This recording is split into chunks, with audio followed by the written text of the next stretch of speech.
नमस्कार जी, मैं मंजू। आज मार्च का महीना स्टार्ट हो चुका है और जो मेरे बहन भाई फूल पौधों के साथ साथ सब्जियों के लगाने के शौकीन हैं और कई भाई बहनों ने कंपोस्ट के बारे में पूछा है। तो ये जब हम अपने घर की प्योर सब्जियां ऑर्गेनिक ये वेजिटेबल निकालते हैं तो बहुत ही अच्छा लगता है। तो ये मेरे घर के मुंगरे जो मैंने किचन वेस्ट जो इकट्ठा किया था और किस तरह से मिट्टी डाली थी, इस पे एक वीडियो बनाया था। और उसके बाद इस पे फिर मैंने मूलियाँ लगाई थी, मूलियाँ भी हार्वेस्ट की, शलगम भी मैंने हार्वेस्ट किए, आपको दिखाए भी।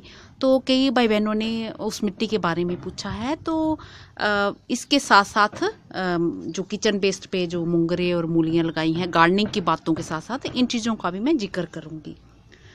तो ये देखिए, ये इतनी फ्रेश सब्जी जब आपका मन करे आप तोड़ सकते हैं। इतनी सब्जी मैंने हार्वेस्ट की है, इतने मूली की पत्तियाँ सलाद के तौर पे इस्तेमाल की हैं, शलगम की पत्तियाँ मैं दिखाती हूँ आपको। ये मेरी वही टैंकी है जिस पे मैं कंपोस्ट तैयार कर रही हूँ। तो मुझे कोई जल्दी नहीं है कि इसकी कंपोस्ट निकालने के लिए कंपोस्ट मैं निकाल लूँ। तो क्योंकि इस पे जो मैंने मिट्टी बनाई थी आपके सामने, तो इस पे खूब अच्छे से ये मूली, इतनी मूलियाँ इसकी पत्तियाँ हार्वेस्ट की हैं। ये मुंगरे आज मैंने इतने तोड़े हैं, फिर भी ये देखिए ढेरों मुंगरे और भी ये देखा लगे पड़े हैं, ढेरों मुंगरे। ये इतने तोड़ने के बावजूद भी ढेरों लगे हुए हैं इस पे। तो इतने बड़े बड़े ये इसके प्लांट्स हो गए हैं कि ये दूसरी वाली टैंकी पे ऐसे लुढ़क गए हैं। ये देख रहे हैं आप, ऐसे पूरे ये नीचे आ गए हैं। तो आज मैंने इनसे ये कुछ एक थोड़े मुंगरे निकाले हैं और इस तरह से ये ढेरों। तो मुझे कोई जल्दी नहीं है कि इसकी मिट्टी में निकालूं, टैंकी की जो कंपोस्ट तैयार है वो मैं निकालूं। क्योंकि सर्दियों में तो आप जानते हैं कि बहुत सारे हम प्लांट्स लगाते हैं, फूलों के भी बहुत सारे होते हैं। और गर्मियों में इतने ज़्यादा प्लांट्स नहीं होते, इतनी वेजिटेबल्स भी नहीं होती। वेजिटेबल्स लगाते तो हैं हम, पर यह है कि जैसे गर्मियों में हमारे यहाँ बहुत ज़्यादा हाई टेम्परेचर जाता है, तो दूसरे प्लांट्स को भी चलाना बहुत मुश्किल होता है। तो पानी की भी फिर मेरे यहाँ समस्या होती है। तो मैं उसी हिसाब से ग्रो करना चाहती हूँ। तो इसलिए मेरे पास क्योंकि सर्दियों के जो काफ़ी सारे पोट्स हैं वो खाली हो जाएंगे और जो कुछ भी मैं लगाऊंगी उनमें लगाऊंगी। तो ये तो मेरे मुंगरे आप देख ही रहे हैं, मैंने कई बार आपको दिखाए हैं। मूलियाँ भी, शलगम भी जो मैंने ट्रांसप्लांट किए थे कूड़े कचरे पे, वो भी मैं दिखाती हूँ। ये एक बैग देख रहे हो आप, ऐसा बैग देख रहे हो। तो यहाँ तक इसके पूरे मैंने जैसे गार्डन की सूखी पत्तियाँ या पुराने प्लांट्स जो मेरे गर्मियों वाले हो गए थे, तो फिर काट के सर्दियों के टाइम जब मैंने काट के इसमें पूरे डाल दिए। फिर उसके बाद थोड़ी मिट्टी डाल के, उपजाऊ मिट्टी जैसे टैंकी की बनाई थी वैसे, फिर शलगम यहाँ पे ट्रांसप्लांट कर दिए थे टैंकी में से, क्योंकि थिनिंग की थी मैंने। तो क्योंकि वहाँ तो मैंने ढेर सारे इकट्ठे डाल दिए थे। तो इसमें भी इतने सारे शलगम हुए हैं। अभी इसमें बहुत सी जगह में धूप तेज आ रही है, तो इनको इतनी तेज धूप नहीं चाहिए। टैंकी वाली जगह में थोड़ी कम धूप आती है, वहाँ भी धूप खूब मिलती है, पर यहाँ पूरा दिन की धूप आती है। तो सुबह पानी भी दिए है तो पत्तियाँ मुरझा रही हैं। तो मैं सोच रही हूँ कि अब इस बैग को मैं ये जल्दी से इसको हार्वेस्ट कर लूँ, फिर मैं इसमें भिंडी ग्रो करूँ। तो मैं आपको एक और निकाल के दिखाती हूँ इस बैग में से। नीचे पूरा मेरे जो है कंपोस्ट तैयार हो रही है, तो ऊपर ऐसी मिट्टी बनी है कि इसी में ही इतने अच्छे से ये तैयार हो जा रहे हैं। तो मेरे बहन भाइयों ने जो पूछा है, ये देखिए मेरे बहन भाइयों ने जो पूछा है, उन्होंने पूछा है कि हम उसमें कंपोस्ट में और मिट्टी मिलाएं कि नहीं।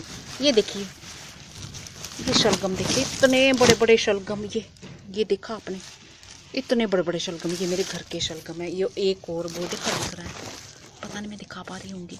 तो इतने सारे शलगम है, खा खा के हम ये है कि थक गए इनको, ये बहुत, क्योंकि इनकी जड़ ज़्यादा गहरे से जाती नहीं है। और इतनी मिट्टी मैंने बनाई कि जितनी इसकी जड़ जहाँ तक इसकी फैले, तो खूब सारे इतने सारे ये होते हैं। तो चलो एक और हम निकाल लेते हैं, एक और ऐसे यहाँ से ये निकाल लेते हैं। तो नीचे खाद भी अपने तैयार होती रहेगी और ऊपर ये शलगम।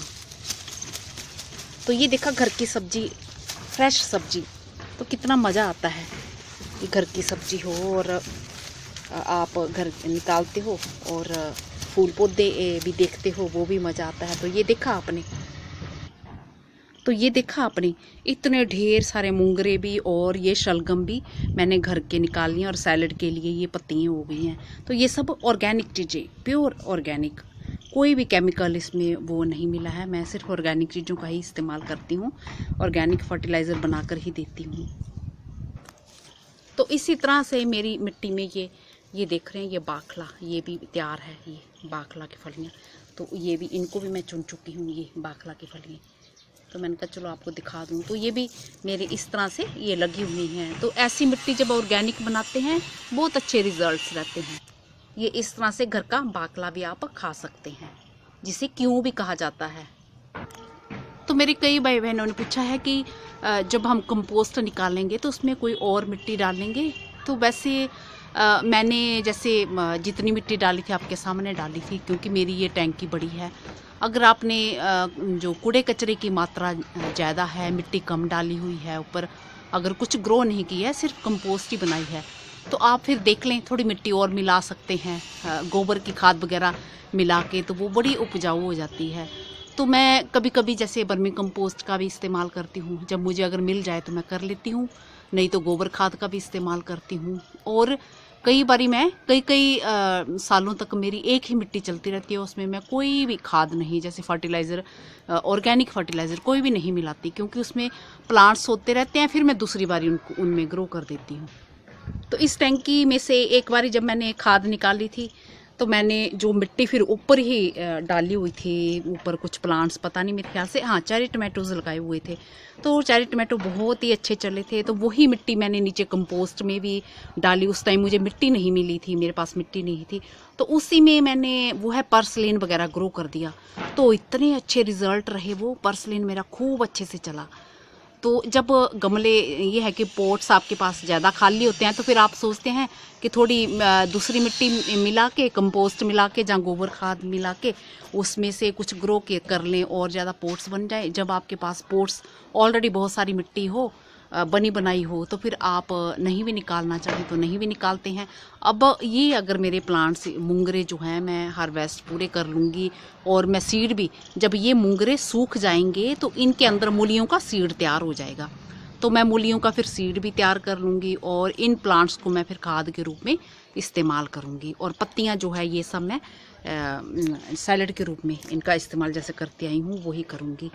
तो उसके बाद मैं सोचूंगी कि इसमें मैं क्या ग्रो करूं, क्योंकि अभी मुझे वो खाद इसकी नहीं निकालनी है, मुझे कोई जल्दी नहीं है। क्योंकि अगर मैं खाद निकालूंगी, जो कंपोस्ट मेरी तैयार होगी, तो वो भी मुझे फिर कहीं बोरी में संभाल के रखनी पड़ेगी। तो बेटर है कि इसी टैंकी में बनी रहे।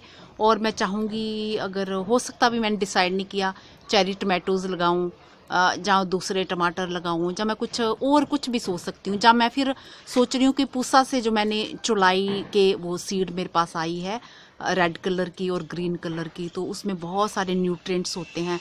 और चुलाई को जो हम हैं पूरा साल भर ग्रो कर सकते हैं, बस विंटर के जो बहुत ठंडे जो महीने होते हैं उनको छोड़ के, बाकी पूरा साल भर। तो मैंने ये देखा कि जैसे कोक्सकोम वगैरह भी मैं लगाती हूँ, मेरे यहाँ पूरा साल भर चल पड़ते हैं। तो मैं अगर सब्जी भी वो लगाती हूँ तो मेरे यहाँ वो भी पूरा साल भर चलेगी। तो मैं वो सोच रही हूँ, क्योंकि वो किसी भी तरह की मिट्टी में हो जाते हैं, उन्हें बहुत ज़्यादा उपजाऊ मिट्टी की भी ज़रूरत नहीं होती है। तो मेरा ख्याल है कि अब आप समझ गए होंगे। और ये मैंने जो अचारी मिर्च ग्रो करना सिखाई थी, तो मेरी पौध इतनी बड़ी बड़ी हो गई है, तो थोड़ी सी और बड़ी होगी तो फिर मेरे बैग भी खाली होंगे, तो फिर मैं उनमें ट्रांसप्लांट इन्हें करूँगी। अचारी मिर्च वाला जो वीडियो बनाया था, ये मैंने जो चाइनीज़ कैबेज लगाई थी, तो उसके ये सीड तैयार हो रहे हैं। तो एक बारी जब आप सीड लगाते हैं, ले आते हैं खरीद के, लगा लेते हैं, तो फिर आपके घर में ही जो ये सीड तैयार हो जाते हैं। और मैंने जो बॉक चोई लगाई है उसके भी खूब सारे फूल भी पड़ रहे हैं और सीड भी तैयार हो रहे हैं। ये मेरे देख रहे हैं, ये बॉक चोई के पूरा ये फूल भरे पड़े हैं, कितने अच्छे लग रहे हैं। और ये सीड भी तैयार, ढेरों सीड ये तैयार हो रहा है, ये बॉक चोई का। तो इससे भी आप पूरा साल भर ग्रो कर सकते हैं।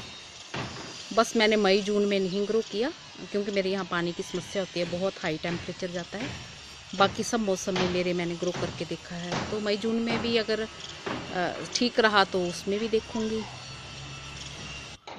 तो होप करती हूँ कि आज का मेरा वीडियो पसंद आया होगा। और जो मेरे बहन भाई सीड ग्रो करना चाहते हैं, अभी जो जो चीज़ें मैंने गर्मियों में लगाने की बताई हैं, तो अभी आप ग्रो कर सकते हैं। नमस्ते जी, शुक्रिया। और हाँ, जिन चीज़ों के जो फ्लावर्स के आपके सीड तैयार हो चुके हैं या वेजिटेबल के सीड तैयार हो चुके हैं, तो उन्हें आप हार्वेस्ट कर लें, क्योंकि कई सीड ऐसे होते हैं हवा चलती है वो फिर उड़ जाते हैं, मिलते नहीं हैं।